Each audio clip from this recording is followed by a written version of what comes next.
चर्चा आज फिर उसी गाथा की कर रहे हैं, फिर उसी दोहे की कर रहे हैं। और लास्ट चर्चा दूसरे अध्याय का 7वां दोहा, रोके न चाहा निज शक्ति खोई, शिव रूप निराकुलता न जोई, या ही प्रतीति जुत कछुक ज्ञान, सो दुखदायक अज्ञान जान। उपसंहार में इतना ही कहना चाहता हूं कि जिसने अपनी निज शक्ति को खो दिया है, जिसने इच्छाएं महत्वाकांक्षाओं को ज्यादा प्रबलता दी है, ज्यादा महत्वता दी है, उसने ही अपनी निज शक्ति को खोया है। और जिसने निज शक्ति को खोया है वो मोक्ष मार्गी भी आकुल व्याकुलता ही सहन करता है। और जिसके पास निज शक्ति है उसे कोई भी वस्तु आकुल व्याकुल नहीं कर सकती।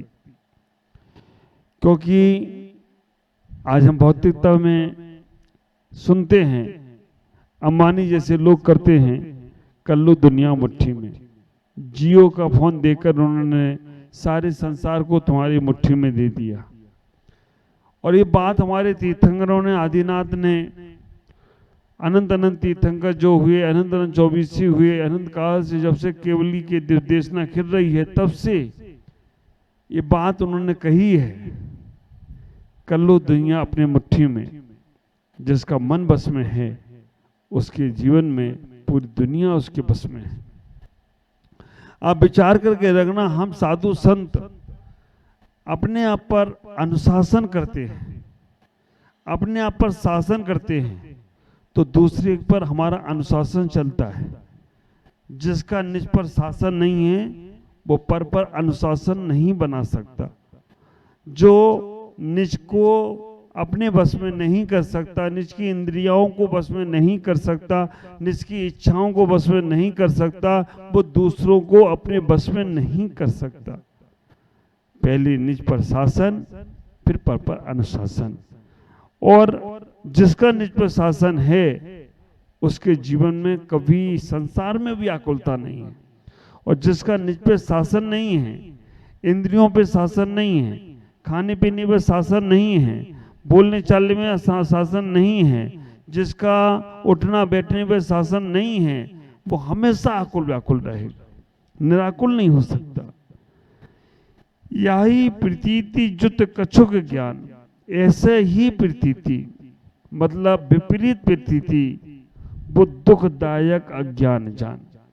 तो आप विचार करके रखना, आचार्य की बात को पंडित दौलत राम ने कह दिया कि अगर तुम्हारा विपरीत सिद्धांत है तो तुम्हें दुख ही दुख प्राप्त होगा। और दुख उसे मिलता है अज्ञान जान, मतलब जो अज्ञानी जीव है उसे ही दुख मिलेगा, ज्ञानी कभी दुखी नहीं होता। समय सार में आचार्य कुंद स्वामी महाराज कहते हैं, दुखी सो ज्ञानी नहीं और ज्ञानी सो दुखी नहीं, जैनी सो दुखी नहीं, दुखी सो जैनी नहीं, सम्यक दृष्टि सो दुखी नहीं और दुखी है सो सम्यक दृष्टि नहीं। आप विचार करना, हमारा जैन सिद्धांत इतना प्रगाढ़ है और इतना भाव प्रधान है कि दुख दायक अज्ञान जान, तो अज्ञानता दुख में कारण है। अब आप विचार करो, इसको अगर थोड़ा सा अध्यात्म से घटाने का प्रयास करें तो क्या लाए थे और क्या ले जाओगे। व्यवहारिक दृष्टि में भी कहते हैं मुट्ठी बांधे आया है हाथ पसारे जाएगा, इस धरा का इस धरा पर सब धरा रह जाएगा, मुट्ठी बांधे आया है हाथ पसारे जाएगा। और ये बात अध्यात्म से देखा जाए, अध्यात्म की तुलना में इस बात को अगर जोड़ा जाए तो वो अध्यात्म इस बात पे बिल्कुल सारभूत उतरेगा। वो अध्यात्म कह रहा है कर्म बांध के आया था, कर्म छोड़कर जाना है। पर हम वही समझ में आए हैं मुट्ठी बांध के आया था हाथ खोल के जाएगा। इसको अध्यात्म से जोड़ने का प्रयास करो, इस धरा का इस धरा पर सब धरा रह जाएगा, कर्म बांध के आया है कर्म छोड़कर तो चला जाएगा। क्यों? जब तुम अपनी निज शक्ति को पाने का प्रयास करोगे, अज्ञान दशा है जो तुम्हें दुखी कर रही है, और ज्ञान दशा है वो ये सही कहेगी अगर तुम्हारा शरीर कहीं साथ नहीं दे रहा है तो तुम्हारे साथ आया ही नहीं, इस धरा का है, इस धरा पर ही रहने वाला है। आप विचार करना, परिवार साथ नहीं दे रहा है तो वो भी इस धरा का, इस धरा पर ही रह जाने वाला है।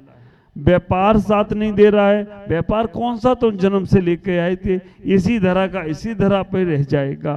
ख्याल करो, जितने रिलेशन, जितने रिश्तेदार, जितनी क्रियाएं, सब कुछ, खाना पीना चलना बोलना, सब हमने यहीं सीखा है और यहीं छूटने वाला है। और सुख दुख का जो हमारा कर्म का बंध है, पहले से चला आ रहा है, उसे बंध को छोड़कर जाना है। कर्म के बंध की अगर हमें एक ज्ञान हो जाए कि आज हम अगर किसी कारण से दुखी हो रहे हैं, अगर हमें कोई भी वस्तु दुखी कर रहा है, तो ये दुख हमने पहली बार सहन नहीं करे, इससे ज्यादा दुख हमने नरकों में सहन करी, इससे ज्यादा दुख हमने निगोद में सहन करी। तिरंज गति में कभी कोई सुख मिला, वो भी तुम्हारे पुण्य से मिला होगा कि अमीर व्यक्ति के घर के कुत्ते बन गए होंगे, या अमीर घर के व्यक्ति के घर में तुम्हारा पालन पोषण हो गया होगा, तो वो सुख क्षणिक मिला होगा, लेकिन वहां पर भी दुखी दुख पाया है। देव गति में भी मानसिक दुख पाया है, और अब मनुष्य गति में भी तुम दुखी रहो तो फिर सुखी कहाँ होगी।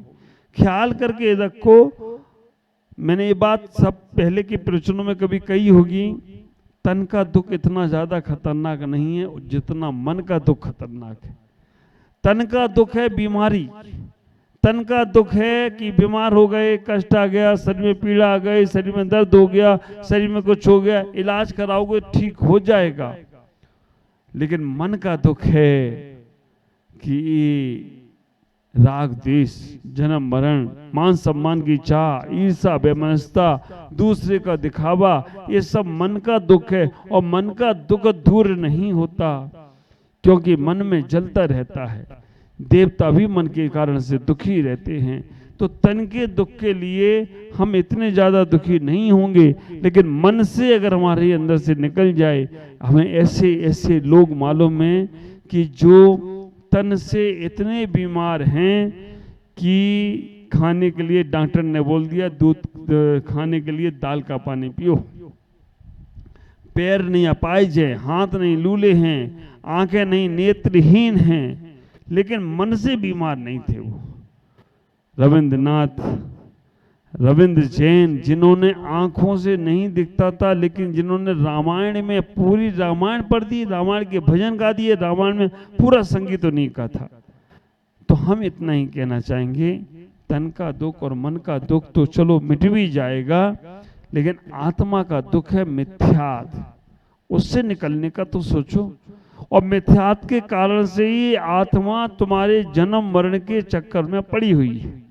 आचार्य की बात को पंडित दौलत राम जी यहाँ कह रहे हैं कि विपरीतता से निकलकर सम्मितता तक आओ। ये सारे कष्ट, बीवी बच्चों के, काम व्यापार के सारे कष्ट समय आने से, पुण्य के उदय आने से दूर हो जाएंगे। लेकिन आत्मा का दुख जब दूर होगा, जब तुम्हारी सच्ची श्रद्धा होगी, सम्मित पर श्रद्धा होगी, देव शास्त्र गुरु पर श्रद्धा होगी, अपने कर्मों पर श्रद्धा होगी, अपने पुण्य पर श्रद्धा होगी, अपनी आत्मा पर श्रद्धा होगी। ख्याल करो, हमने दुखों को सहन किया। अब व्यवहार दृष्टि से भी मैं बता रहा हूं कि आपको दुखों से कैसे बचना है। भगवान से कभी मत कहो कि भगवान मुझे दुखों से मुक्ति दिला दो। भगवान से कभी मत कहो, गुरुओं से कभी मत कहो कि मुझे ये कष्ट है, मुझे वो कष्ट है, मुझे ये दुख है, मुझे वो पीड़ा है। आपको इतना ही कहना चाहता हूँ, कभी भी भगवान के गुरुओं के पास जाओ तो कभी मत कहो कि मुझे इस दुख से मुक्ति दिला दो। उनसे इतना ही कहना कि जितने दुख देना है दो, जितने कष्ट देना है दो, बस उन दुखों से, कष्टों से लड़ने की ताकत दे देना, तो हमारे दुख सारे दूर हो जाएं तो कोई आश्चर्य की बात नहीं। ख्याल करो, हम उन दुखों से लड़ने की ताकत मांगने का प्रयास करें। दूसरा व्यवहारिक कारण, जब तुम दुखी हो तो अपने से ज्यादा दुखी को देखने का प्रयास करो, तुम्हारा दुख सुख में परिवर्तित हो जाएगा। जब तुम्हें लगे कि हम कुछ नहीं कर पाए जीवन में, तो ऐसा विचार करना, तुमसे भी गए बीते लोग हैं जो जीवन में जन्म तो ले लिया, तुम तो ये सोच भी पा रहे हो कि हम कुछ नहीं कर पाए, वो ये भी नहीं सोच रहे हैं, बस धो रहे हैं जीवन को। ख्याल करो, अपने से ज्यादा दुखी को देखो, तुम्हारा दुख दूर हो जाएगा। लेकिन अभी आश्चर्य होता है, अपने से ज्यादा दुखी को देखकर तुम्हारा दुख दूर नहीं होता है, अपने दुश्मन को दुखी देखकर तुम्हें सुख मिलता है। भाई बहन में भाई को डांट पड़े तो बहन सुखी हो जाती है, बहन को डांट पड़े तो भाई सुखी हो जाता है। तो हम इतना ही विचार करें कि अपने से ज्यादा दुखी को देखकर दुखी नहीं हो रहे हैं, दूसरे अपने दुश्मन को दुखी देखकर दुखी सुखी होने का फिर ये संसार है। आप सब लोग अपने जीवन को समझने का प्रयास करें। वस्तु का जब तक तुम्हारे मन में अटैचमेंट है, वस्तु के प्रति रागांश है, वस्तु के प्रति आसक्ति का भाव है, घर मकान दुकान बीवी बच्चे ये सब दुख में कारण नहीं हैं। मेरे गुरुदेव आचार्य भगवान पुष्पदंत सागर जी महाराज हमेशा कहते हैं, व्यक्ति नहीं बांधता, व्यक्ति के प्रति आसक्ति का भाव है वो बांधता है। धन नहीं बांधता, धन के प्रति जो तुम्हारे अंदर लगाव है वो तुम्हें बांधता है। स्त्री नहीं बांधती, स्त्री के प्रति जो तुम्हारे मन में मोह का भाव है वो बांधता है। हम उस मोह के भाव को, आसक्ति के भाव को, अपेक्षा के भाव को, लगाव के भाव को कम करें तो वही हमारे ज्ञान दशा बनेगी और वही हमारे सुख में कारण बनेगी। ख्याल करना, जितना जितना हम अपने आप को पहचानने का प्रयास करेंगे, जितना हम अपने आत्मशक्ति को जानने का प्रयास करेंगे, जितना जितना हम अपने आप में लौटने का प्रयास करेंगे, उतना हम सुखी होंगे। और जितना हम बाहर की यात्रा में जाएंगे उतने हम दुखी होंगे। ख्याल करें, अपने जीवन को व्यवस्थित बनाने का प्रयास करें, क्योंकि बाहर की यात्रा भौतिकता की यात्रा है और अंदर की यात्रा आध्यात्मिकता की यात्रा है। बाहर पदार्थ की यात्रा है और अंदर परमार्थ की यात्रा है।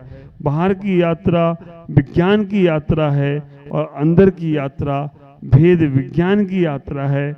बाहर की यात्रा संसार की यात्रा है और अंदर की यात्रा संन्यास की यात्रा है। बाहर की यात्रा दिखावे की यात्रा है और अंदर की यात्रा समझने की यात्रा है। अपने जीवन को समझें, अपने जीवन को जानें और अपने जीवन को आगे बढ़ाने का प्रयास करें। आज इतना ही कहने का प्रयास करूंगा कि आप अपने जीवन को व्यवस्थित बनाएं, क्योंकि निज शक्ति जब तुम जानोगे तभी तुम्हें जिन शक्ति का ज्ञान होगा। जिसने निज शक्ति को नहीं जाना उसे जिन शक्ति का कभी ज्ञान होने वाला नहीं है। अपने जीवन को बहुत आगे बढ़ाना है। ख्याल करो, संसार में गोधन गजधन बाजधन सब सुलभ कर जान, जब आए संतोष धन सब धन धूल समान। ये बात क्यों कही गई? ये बात इसलिए कही गई कि ये सारे के सारे मिट्टी के समान धन हैं, लेकिन जैसी संतोष धन आता है वैसे ही आपके मन में, आपके भावनाओं में सारा धन आ जाता है। एक उदाहरण देकर मैं अपनी बात को पूरी करूंगा। भगवान राम और हनुमान दोनों में एक दिन विवाद हो गया। हनुमान ने कहा भगवान राम से कि भगवान, आपको चाहने वाले संसार में बहुत लोग हैं। भगवान राम से हनुमान ने कहा कि आपको चाहने वाले संसार में बहुत सारे लोग हैं जो आपको बहुत चाहते हैं। राम ने कहा, हनुमान, ये तुम्हारा भ्रम है, संसार में हमें कोई नहीं चाहता, सब लोग पदार्थ को चाहते हैं। उन्होंने कहा, नहीं, मैं गारंटी से कहता हूं कि आपको चाहने वाले बहुत लोग हैं। राम ने कहा, ठीक है, तुम पूरे गांव में एक खबर फैला दो। फलाने फलाने दिन भगवान राम इस सृष्टि पर आएंगे और वो जो जो चाहेगा उसे सब मिलेंगे, जो चाहेगा उसे सब मिलेगा, जैसा वो चाहेगा वो बनेगा। हनुमान ने पूरे सृष्टि पर एक खबर फैला दी। दूर दूर से लोग तैयारी करने लगे, भगवान राम आएंगे और जो जो मांगेगा वो सब मिलेगा। 7 दिन का समय दिया उन्होंने। हर गांव में घूमे, जिस गांव में जाते थे भीड़, अपरंपार भीड़ आ जाती थी। और भीड़ आकर कोई बीवी मांगता था, कोई बच्चे मांगता था, कोई काम मांगता था, कोई व्यापार मांगता था, कोई सोना मांगता था, कोई राज दरबार, कोई चांदी सोना सब मांगा। भगवान को तो आशीर्वाद देने में सब काम हो जाता था। सारे गांव में 1 महीने में उन्होंने सबको सब कुछ दिया। फिर हनुमान से पूछा, बोलो हनुमान, कौन हमें चाहता है, कौन हमें चाहता है? उन्होंने कहा भगवान ये सब आपको चाहिए। उन्होंने हमको चाहते तो ये सामान लेके सब चले गए, हम अकेले ही बैठे। जिनको जो चाहिए था वो मिल गया। किसी ने नहीं कहा कि मुझे भगवान चाहिए। जिसको बीवी चाहिए तो वो बीवी लेके चला गया, जिसको बच्चे चाहिए वो बच्चे लेके चला गया, जिसको गाड़ी घोड़े सोना चांदी जो चाहिए वो लेके चले गए। हम अकेले ही और तुम अकेले रह गए। तो ये दशा संसार की है कि संसार में कोई नहीं चाहता है कि मुझे आत्मा मिले, मुझे अपना अच्छा धर्म मिले। आज वो चाहता मुझे अच्छा शरीर मिल जाए, अच्छी गाड़ी घोड़े मिल जाए, और थोड़ा सा आध्यात्मिक होगा तो वो कहेगा मुझे संयम मिल जाए, मुझे तपस्या मिल जाए, मैं और ज्यादा तपस्या कर लूं। जो दुख में भी सुख खोजते हैं वो सम्यक दृष्टि हैं, और कुछ लोग होते हैं जो सुख में भी दुख ढूंढते हैं, वो मिथ्या दृष्टि होते हैं। तो आप सम्यक को प्राप्त करें, अपने जीवन में पॉजिटिव लाएं, सकारात्मक लाएं, और अपने आप को अपना बनाने का प्रयास करें। जगत तुम्हारा कभी ना था, ना है और ना कभी होगा। तुम तुम्हारे थे, तुम्हारे हो, तुम्हारे ही रहोगे, और तुम्हें तुम्हारे ही होकर जाना है। तभी जिनका आनंद बरसेगा। ओम नमः जय गुरु।